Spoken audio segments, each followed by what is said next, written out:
That works. And guess what?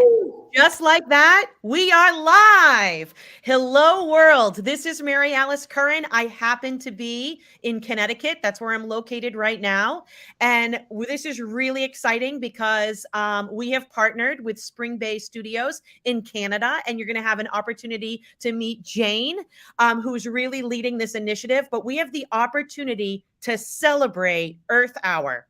And we're going to do this with Springbay Studios. But the best part about doing this is with students. So joining us in upstate New York is Michael Drezick. And he's in a classroom full of students right now that are going to actually, this is the active part. We're going to see this in action, what Springbay Studios, what you can do in collaboration. And also joining us live right now from Ohio is Mrs. Hayes' incredible second graders. So this is the very best part about when we get to model what learning side by side looks like. So Jane, I would love to kick this back to you to talk about Springbay Studios and get Michael Drezick and Mrs. Hayes' students actively engaged, as well as anybody else that's joining us live. Awesome. Thank you so much. To kick this off. And I think it is such a great pleasure to connect with you all today. And especially, I think today is like just before the Earth Hour tomorrow. So it's really exciting to see what we can do together to celebrate this great event. And also, I think, yeah, I see the message. Awesome. So just first off, something about Springbay, like the kids might be interested. I will talk in that manner. So do you guys like to play games? Raise your hands. Ooh, great. So I see they're all raising their hands. Awesome. We love you because we develop games. Guess what? Our games is something that a little bit different about the things that you like the most, like animals, the nature, maybe even what you learn from your teachers, like the ecosystem, like biomes, for example. If that sounds like a cool noun for you, like check out all the games in the iBound series where you can virtually build your virtual ecosystem. Like you can have something like coral reef, for example. What animals will be in there? You're going to build this the ocean biome. And if you like polar bears, guess what? You can also build a lot of ecosystems in where the polar bear lives and the seals, and even in the Antarctic, like penguins, for example. So there's really a lot of the things you can do in games, even living with the comfort in your home. So that's something we do. And then also, I think for the Earth Day, Earth Hour, anytime when the schools have something, like in your eco club, for example, you have something to do to celebrate the Earth Day. Guess what? There's a fun activity that you can compete with other children around the world in a very friendly manner, right? So like this is the thing that we're going to do today. So I think, like maybe I could get some dialogue with you, who can tell me what's your favorite Earth Hour activity? Anything Actually, you enjoy. Before we begin too, I don't know if it might be helpful if you can give our students, our students have all heard of Earth Day, and right, we get really big into celebrating Earth Day. But I'm wondering is if you could share just a little bit about Earth Hour to give them that background for what Earth Hour is and when it is. And then I'm wondering if that might help them think about something they might do during that time. I don't know if you could just start us out with that. For sure. I think that's a great suggestion, Michael. So for the Earth Hour, It is originated by the a big logo, probably you know, WWF. Who knows WWF? No? Okay. So it's a short for a well-known organization that is focusing on the protecting the endangered species, and then also help to preserve the beautiful earth that we call home. So what they thought is like the original idea is like everybody can do a little bit to help with the earth, with the animals that currently in a very endangered situation. So what will be that little thing that everybody can do? So they come up with this idea once in a year in a Saturday. I think the time will be 8 p.m. So they would invite everybody living on Earth to turn off their light for 1 hour. So the point about this is a lot of the things we enjoy, like electricities, you know, like the light and the power, actually comes with a big environmental cost. Like the because we need to burn fossil fuels in order to generate the electricity, for example, so that if every one of us can just reduce a little bit, just like 1 hour to turn off our light, we will really help our environment to get more people to pay attention to the environmental issues that we are facing right now. So that's really is the origin for the Earth Hour. So, and the Earth Hour will be tomorrow. So like, I would love to kind of like invite you guys also talk about this and share this part of the story with your parents or grandparents, whoever you live with, and then to see whether you can also join us for a fun event just to turn off our light, our, you know, just the light for 1 hour, and see, you know, like during that time, perhaps you can have a nice conversation with each other. If the weather is good, maybe you want to have a nice walk outside. I hope that helps. Yes, that's super helpful. Weather-wise, here outside of Buffalo, New York, we don't know what tomorrow will bring. It could be 60 degrees and beautiful. It could be 20 degrees and snowing here still. I don't know how our friends down there in Columbus are doing with weather-wise, but I could see some students nodding their head here. I don't know if anyone has an idea or something they want to share or something you might be able to do for Earth Hour tomorrow between 8 and 9. Something that you one decision or choice that you could make during that time that you think might benefit the Earth.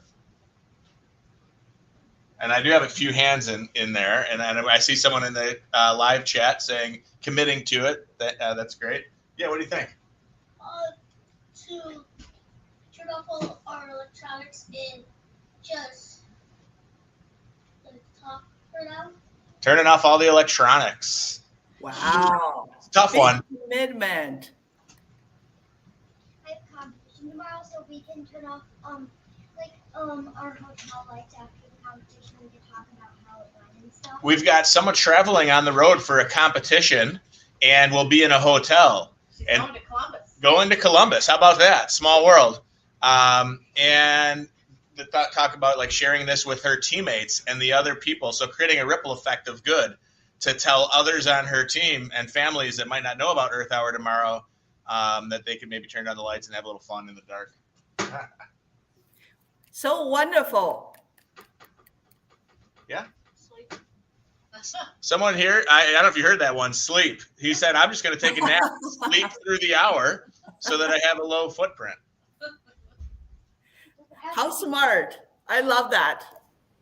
We have one. Can we share one? Yes, please. Sure. Aubrey, you want to share it? Making a fort and reading a good book inside of it.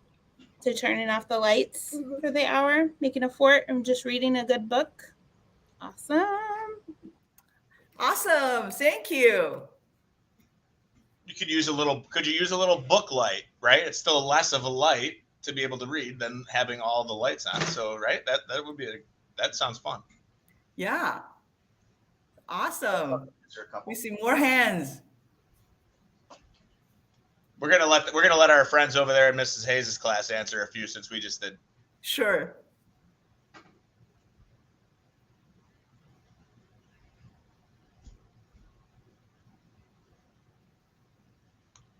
I actually, we had, what did you have? Does it have to be daytime? We had a question that says, okay, I know for Earth Hour is at 8 p.m. or your local time or what, he said, does it have to be during that time that we choose to do something?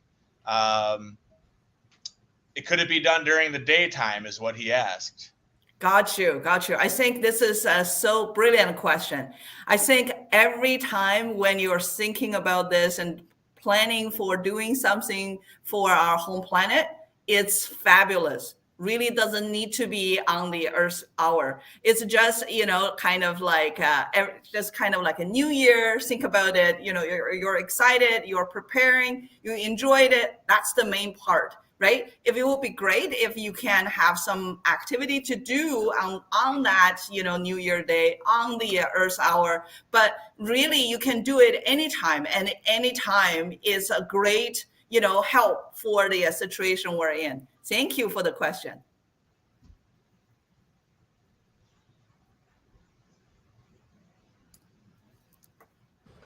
Ty had a question. Go ahead, honey. Is it only turning off light or picking up trash? Or could we pick up trash? Thank you for the question. I think, yeah, you can do picking up trash. Definitely, you can do that. There are really many ways. For example, you probably in your school, there are some kind of a tree planting events because it's a springtime for us. That also helps. Any activity suggested by your teachers during Earth Hour, Earth Day, I think they all count.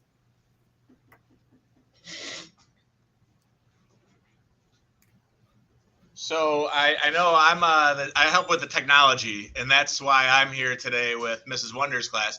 And I know we learned about this competition that you're holding, League for Green Leaders. Can you maybe tell us a little bit about the competition? Because I know Mrs. Hayes' class, I see them having fun and learning and doing all kinds of neat stuff over there. And I know our students like to have fun. And when you add a little competition to it, when someone's maybe trying to win or trying to maybe beat another team, can you talk a little bit about the competition? Because I feel like that might help get them some ideas of things that they can do over the next so many days beyond Earth Hour. For sure. Thank you, Michael. I think it's really the competition. You guys all been in some sort of competitions before, right? So it's really fun to see each other, how well you perform in the area. So for this competition, League for Green Leaders, is really to give you a chance to demonstrate how much that you can do to help our planet. So what we call that is does anyone pay attention to your footprint when you step on a kind of a muddy place? Right? So what we call them a footprint. It's a size of your shoes. We're right along Lake Erie here. So in the summertime, they spend some time at the beach, and they're definitely making some footprints in the sand there. Walking along the beach. So I think everyone here is familiar with leaving footprints, right? Awesome. Thank you. Yeah, so that's really is what a footprint is. And then also another thing is can you see CO2s? Does anyone know about what is carbon dioxide or CO2? Okay, I see hands up.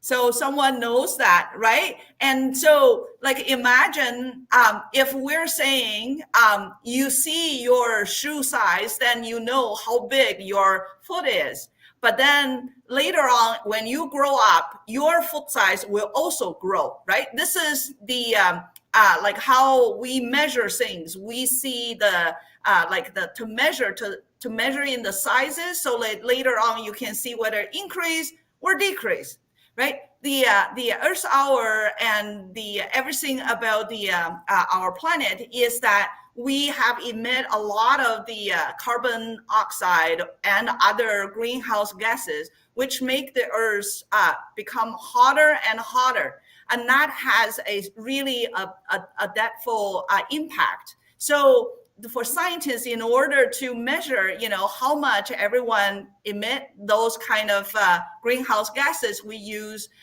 the calculation.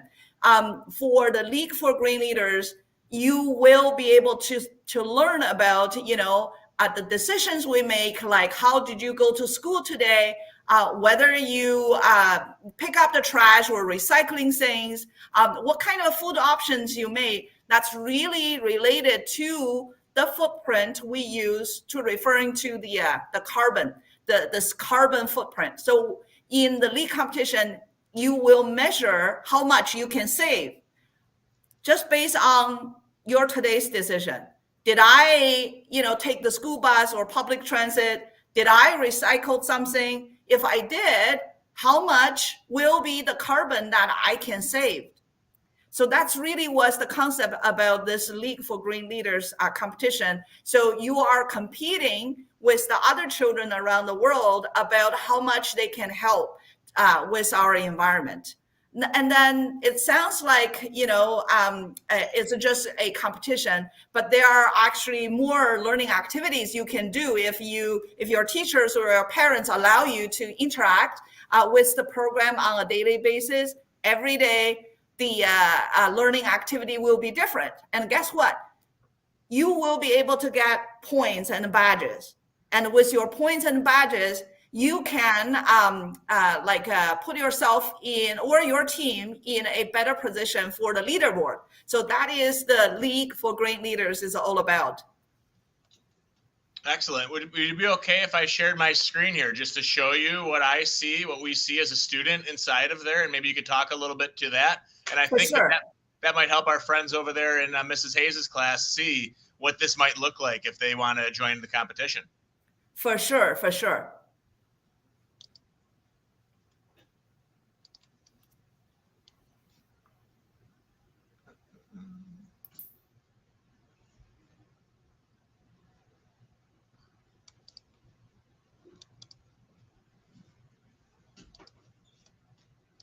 So can you see my screen there?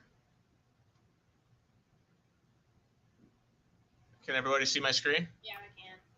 Yeah, we can. Okay, just making sure. All right. So I know we're over here, and this is the website that you were mentioning, the League for Green Leaders. And I don't know about everybody in the room here. As a teacher, I see the word learn, and I get excited. But I'm guessing for the students, they see a different word that excites them. What do you guys see? Play. Play, yeah. And then I think together is cool. Like we're together on this call, right, from Ohio to New York, and I know from Canada, right, from where you're headquartered, but also for our future, right? This is a biggie. And I noticed that we're in the middle of a competition right now, but it looks like that there's also competitions coming up from April to May and May to June. So it doesn't have to just be done right now. There's a few more opportunities available. Is that right? You're absolutely right. Yeah, Mr. Dresick. Yeah, definitely you can catch up with the future competitions. And I really appreciate that you highlight the different perspective from the children that they see play. Because like for you, I think, learning is playing. And I hope during your play, you have a lot of fun. So you will be able to build virtual habitats, like I mentioned in there. And then also you are playing together, because if we go to the to the league maybe website, if you can go there, Miss. Yeah, exactly. Yeah, if you can go to the league home. Right, wonderful. So kids, this is what you are going to learn.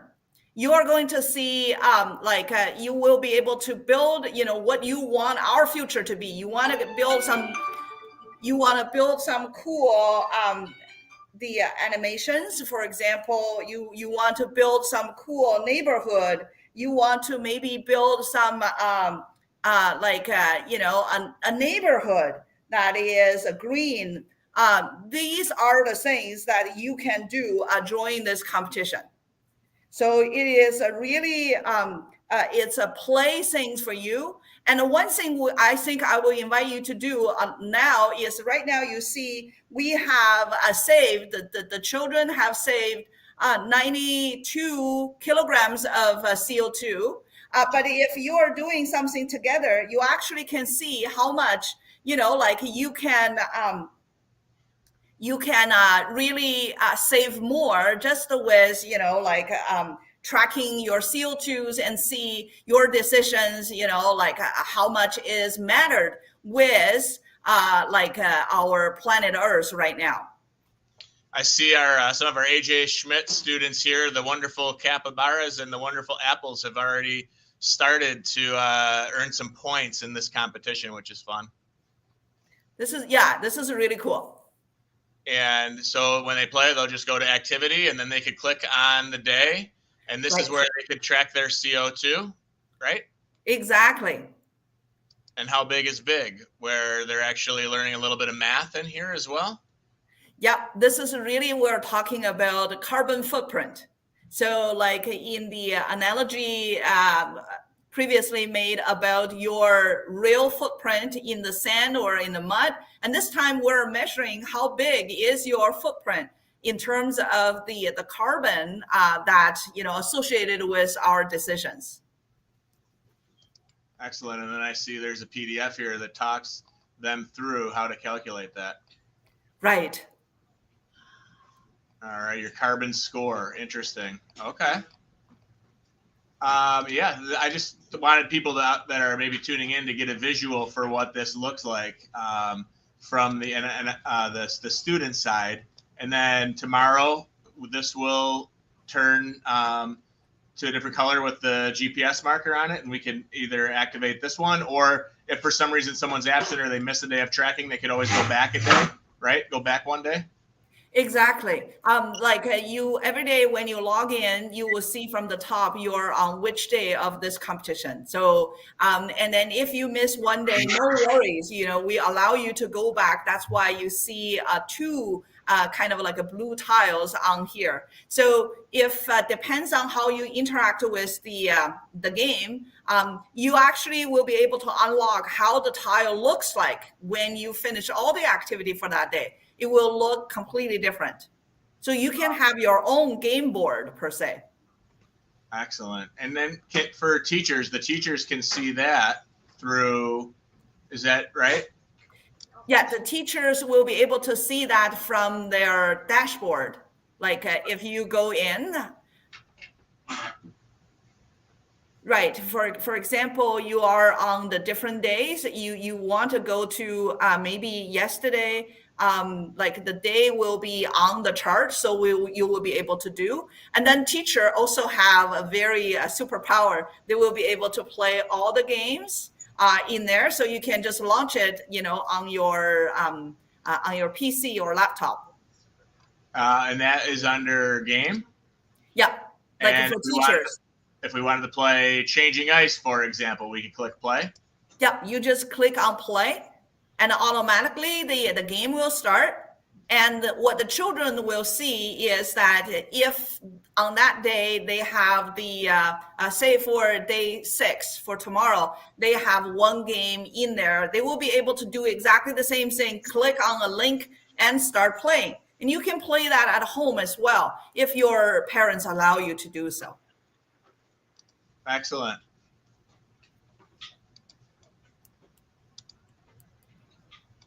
All right, I think I stopped sharing. We're just going to come back as a group here. I just thought it would be helpful for people to get a visual of some things that they can do and learn how to track their CO2 and measure their footprint and earn some points and try to contribute as a group to making the Earth a better place. Because I think if you asked everybody in here, how many of you would hope to have a better Earth in your future and for your own kids? I think everyone would raise their hand. I don't know, but yeah.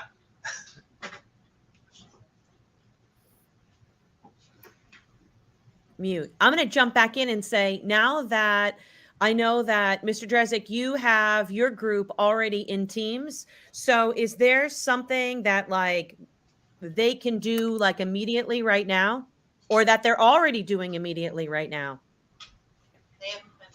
Yeah. So one of the things that we saw was like, like right now, immediately when they get in there, it gets them, the way that I like that the program is set up is it gets them tracking different behaviors or actions that they're taking either in school or outside of school. Like one of the things was recycling a can or recycling a bottle, and that would earn them a certain number of points in the competition because that helped with their score. So I think it's really learning maybe about different things that they can do. And I like that the program kind of prompted them to track certain things like that. That was from my observations of just getting started with this competition. I don't know if that helps. I know that's one of the items. And I don't know, Jane, if you could mention maybe some of the other activities that students can do to earn points. Can you share a little bit about that? Yeah, definitely. Like when you play the game, you have fun, but also you will be able to answer some of the questions afterwards if you can. Then you will be able to earn points, and maybe you will be able to unlock some kind of like a badges, some special badges that you have. And then also the other activities like the one, how big is big, Mr. Dresick you just showed. The students afterwards, they can answer the questions. They really want to do that with their parents and whoever they live with, because you need an adult to answer a lot of questions. And then after that, if you can tell us, what you learned from the questions prompt to you from the program, you also will be able to win points and perhaps badges. Excellent. So I know the big difference was, Mr. Drezik, you were able to already put the class into teams. And so for like Mrs. Hayes, that didn't happen yet. And anybody that's, joining us live, that hasn't happened yet. So do you just want to walk us through like what people need to do so they can just, get going? Yeah, for sure. Oh yeah. Go for it. Yeah, Jane, go for it. Sorry. I think, the experience Ms. Dresick has been through really can tell better stories than, like the walkthrough that I can provide. Yeah, it was very simple. As a setup, because we're already set up, it's going to be hard for me to replicate that, but we just simply connected it to Google Classroom. It pulled in all of our students. We created 2 teams because you can have a maximum of 10 students on one team. I guess you could make 3 teams of 5 if you had 15 students in your class. So you could make multiple teams. So we have 2 teams of 10 here. And I just basically clicked on the students' names and dragged them over to a team. And it was kind of fun here for the students determining they picked their team name. Somebody picked Team Capybaras. The other team was Team Apples. And we have Mrs. Wonder. So we called them the Wonderful Capybaras and the Wonderful Apples. And now both of those teams are set up, and it was really, really easy. And then the students just logged in with their I'm a student. They got right in there with Google, and we were ready to rock and roll. That is fantastic. Now, how many more days left for this particular one? So like, how do we get to check back in with this classroom to see like their results? We have 9 days left. Mariana, Mary Alice, and I think basically the 2 weekends in the coming Sunday and Saturday, and then also next week. Okay, that's fantastic. This is wonderful. Oh, really nice. I've been trying to put messages up throughout when but we've got a lot of people. I know that we actually had somebody joining in from Sudan, Nebraska. Alaska. Let me see if I go through. This is only from people that I know. Some people didn't share where they're joining in from, but this is really wonderful that they had this opportunity to learn alongside Springbay Studio, but these two groups of classrooms. So I know I am definitely looking forward to finding out a direct result of in those next 9 days, Mr. Drezick, for these students. To also hear back about Earth Hour, right, for over the weekend. So maybe sometime next, beginning Monday or sometime next week. Mrs. Hayes, I'd love to hear a direct result back. Yes, about what's going to happen, how many people are participating, what it looks like. And then, Jane, is this where they'll have like that number, like they'll have a number that they've contributed? I think you are absolutely right, Mary Alice. This is a great idea. So right now, as we're for this call, I think at the moment in the league competition, we have something like 92 kilograms. That is the number. I took the screenshot for the carbon that all the participating student has tracked. And hopefully, at the end of this competition, we will have more carbon, as the result of the students participating in this competition. That's just one way, in terms of the numbers, can contribute to the impact all those young children actually can do about our home planet for now. So imagine if they can also share the story with their families, with the friends in their neighborhood. If everybody do a little bit together, even though they may not be in this competition, but I think the ripple effect those young new eco warriors actually are creating will be tremendous. Oh, I'm glad that you said the word impact in there. I heard it, and that's what I was thinking. I think sometimes the students, it's hard to know how much impact we're making. So it's kind of neat that there's a number attached to it and a score and things that we can measure. And, we can't see the CO2, but we can measure our behaviors and our actions and collectively make it better. So I hope that Mrs. Hayes' class over there in Ohio is inspired to maybe join the competition. It'd be fun to have a little friendly competition going on with them. I never try. I always know that those second graders, when they go for something and they really want it, that they're gonna come after us and try to win. So I know that class. Oh, can I just say that this has been so wonderful to get ready for Earth Hour tomorrow with you today live. But I also want to say that this is just the beginning, because starting April 1st, we are hosting our Global Student Showcase, and we are going live literally around the world. It is a month of celebration where we are celebrating students and classrooms and school communities who use technology for good. But guess what? The three of you are all involved, right? So Mrs. Hayes, second graders, can you all give a wave? Because you are our closing classroom keynote. And when they say we're saving the best for last, you are that last message in April for us, which is so exciting. And Mr. Drezick, you have 2 classrooms from Lakeshore that are going to be presenting live, which is really exciting. And then Springbay Studio is going to be going live from Canada as well, kind of showcasing what that impact looks like. So I'm really, really happy that today, before we even get to April, we are already, not just talking about this, but we're putting things into action. And we hope everyone that joined us live today will continue to join us throughout the month of April and celebrate, because when I look at those headline stories that we hear about kids and technology, they're not great headlines, but these headlines, the stories today, that's that positive ripple effect. So thank you everybody for joining us live today for the 2 classrooms. Can't wait to see specifically about this particular fun Earth Hour competition, what happens. And then looking forward to seeing you all in April as well. So thank you so much. Say bye. Bye.